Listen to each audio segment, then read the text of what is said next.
السلام عليكم ورحمة الله وبركاته. صباح الخير عليكم، يا رب تكونوا كلكم في أسعد حال وأتم صحة. موضوعنا النهاردة بدل ما تسيب النرجس يهدك، طيب ما تبنيه انت. زي ما تعودنا مع بعض، لايك وشير وسبسكرايب، دعموني كتير على صفحتي فيسبوك هناء السيد، ويلا بينا نبدأ الفيديو. طول الوقت النرجسي بيهد فيكي عشان يثبت لنفسه ان هو القوي، طول الوقت مطالبة انك تعيشي دور الضحية ودور الهزيمة عشان هو يعيش دور البطولة ودور البطل.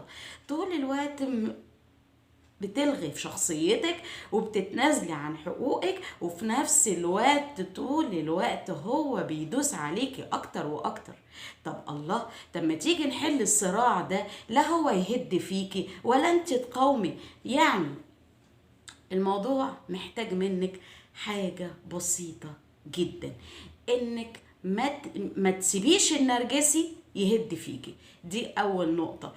تاني نقطة، ما تعمليش نفسك ذكية وبتفهميها وهي طايرة وفاهمة تلاعبات النرجسي، لانه هيتعمد انه يهدك اكتر، لانه هيتعمد انه يقلل منك ومن شأنك اكتر. تمام؟ لازم تعرفي ان النرجسي لما بيقولك انا ناسي الحاجة الفلانية، النرجسي ما بينساش خالص، هو بيختبر ذاكرتك انت، هو بيختبر قوة تفكيرك وعقلك ودماغك. عشان كده اهم شيء في القصة مع النرجسي ان احنا لا نسمح له انه يهدنا، وفي نفس الوقت ما نقاومش، ما نبقاش بنفهمه ان احنا فايقين له وفاهمينه وعارفينه وعارفين كل ألاعيبه. وبالتالي قصاد القصة دي كلها انت بتخسري امتيازات كتيرة قوي عند النرجسي. اوعي تفكري انك انت لما النرجس هيعرف انك انت كاشفة حقيقته، انك انت عارفة انه مضطرب، وانك انت قاعدة مستحملة، انه هيديكي فلوس، انه هيعمل لك طلباتك، انه هيزود الهوفرنج عليكي او هيعمل لك امتيازات. لا، ادام انت بقى ناصحه وفاهمه، اعتمدي بقى على نفسك، عيشي بقى في غمار الحياه لوحدك. تمام؟ ايه اللي هيوقف النرجسي عن انه يحطمك، عن انه يقلل منك، عن انه يستفزك، عن انه يخليكي على طول في صراع، على طول بتدافع عن نفسك، على طول حطك في كورنر الاتهام وانت متهمه، وعلى طول انت بتدافع عن نفسك؟ خلاص، اول حاجه لازم تكوني طريقه كلامك مع النرجسي حياديه جدا. اوعي تحطي نفسك ضد النرجسي، لان النرجسي عامل زي القطر اللي ملوش فرامل، هيدوسك هيدهسك. تمام؟ فاوعي تحطي نفسك طرف ضد النرجسي، او تحسسيه انك فاهمه اضطرابه او فاهمه الاعيبه او كده. خليكي، مش هقولك خليكي هبله، لا، لان النرجسي ما ينفعش معاه الواحده الهبله. خلاص، لازم يبقى برضو فيكي شوية دماغ شوية، بس ما تخليهاش بقى ايه لدرجة بقى الجينيوس، بقى لدرجة بقى انك انت بقى يا سلام بقى عبقرية بقى وفاهمة وذكية. هو ما يحبش الدرجة دي، ما يحبش الدرجة دي من التفكير ولا من الذكاء، لا، ما يحبش انه يكون مكشوف. خلاص، طيب خلينا بقى نتكلم في الجد. اللي بيحصل ايه؟ اللي هيحصل ان النرجسي عارف نقاط ضعف كويس، وانت كمان عارفه نقاط ضعف كويس، وعارفه الحاجات اللي بتضايقك منه. هتعملي ايه؟ اللي هيحصل ان حضرتك هتنسبي الحاجات اللي هي بتضايقك منه، بدل ما تقولي له انت وتبقي مصدر لعدم الامان للنرجسي. انسبي الحاجات دي لنفسك، وقولي له انه يساعدك وانه يقدم لك المشوره والمساعده في انك تتخلصي من نقاط الضعف دي. طبعا النرجسي ما بيعرفش يفكر ومش هيفيدك بشيء. هنا بقى تدخلي انت بقى بدماغك، تظبطي انت بقى هنا بقى.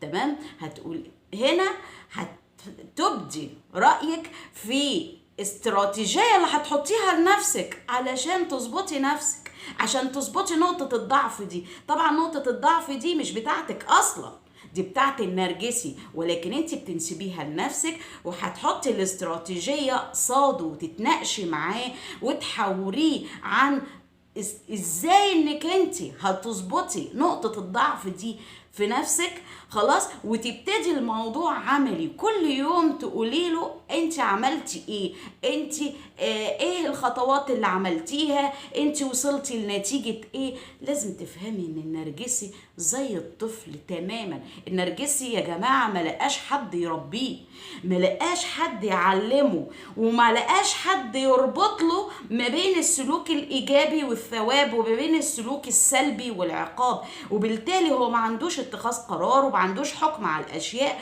وما بيعرفش يعمل حاجة. وهي دي مربط الفرس في تعامله معاكي، وهو ده اللي تعبك معاه، هو ده اللي تعبك معاه. فانتي لما سعادتك هتمشي بالاستراتيجيات دي، النرجسي هيبتدي يقلدك وهيبتدي يعدل سلوكه زيك، يعني ان شاء الله حتى عن طريق التمثيل. ادام انتي لسه مفهماه انك مصدقاه، هتديله فرصه انه يغير من نفسه. لكن مفهماه انك بقى فاهماه وعارفه الاعيبه وعارفه اكاذيبه وشاطره وما بتفوتش عليكي حاجه، يبقى انت كده بتقطعي على نفسك الرجعه ليه او انه يتغير لاي حال من الاحوال. خلاص. النرجسي عايزين برضو نبقى واقعيين، النرجسي لما هيتغير هو مش هيتغير تغيير جذري، لا، هو هيتغير بنسبة بسيطة، بس على الأقل النسبة البسيطة دي هتشيل من عليكي كمية دمار نفسي ما حصلش. بدل ما انت تعبانة بنسبة 100%، هتبقي تعبانة بنسبة 20-30%، تقدري من خلالها انك انت تركزي في استراتيجيات بتاعتك انت، في تطويرك انت، تخليه مش مركز بقى معاكي ومركز بقى عليكي وعمال بقى قاعد بقى عمال يهد فيكي وانت مش عارفه تطوري نفسك، مش عارفه تطوري عيالك، مش عارفه تنظمي بيتك، مش عارفه تعملي حاجه. ما هو قاعد لك عمال يهد فيكي وبس.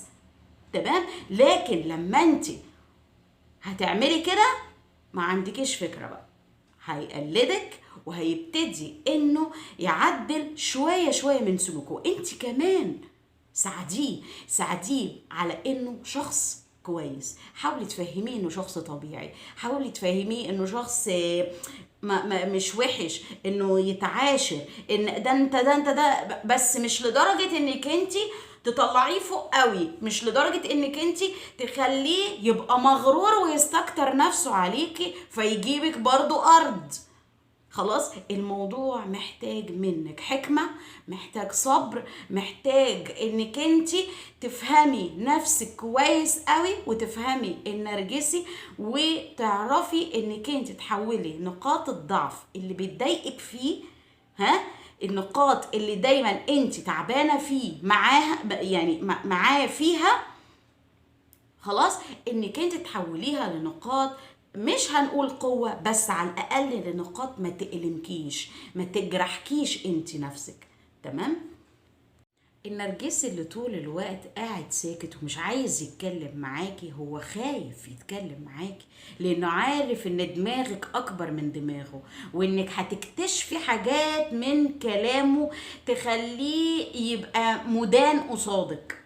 فهمتي؟ لكن لما هيحس انك انت بتعاني زيه او انك فيكي نقاط ضعف زيه، ده هيريحه نفسيا من ناحيتك وهيخليه يفتح في الكلام ويتكلم اكتر واكتر، وبالتالي هتبقى انت مصدر امان اكتر للنرجسي، وبالتالي مش هيبقى فيه بقى الصراع بقى اللي بينه وبينك. بقى هتلاقيه بقى بيحب يقعد بقى يتكلم، يحب يفتح كلام، خلاص بقت فيه أريحية. هو مش حاسس انه قاعد قصاد حد بيحسب كل كلمة هو بيقولها او بيفكر في كل كلمة هو بيقولها. هو هيبقى مرتاح اكتر معاكي، وهو ده اللي احنا عايزينه. احنا عايزين نريح النرجسي علشان نطلع بمصالحنا، ومصالح بيوتنا ومصالح اولادنا، مصالحك في كل حاجة، خلاص، لحد ما تقفي على رجليكي والقرار ليكي في النهاية.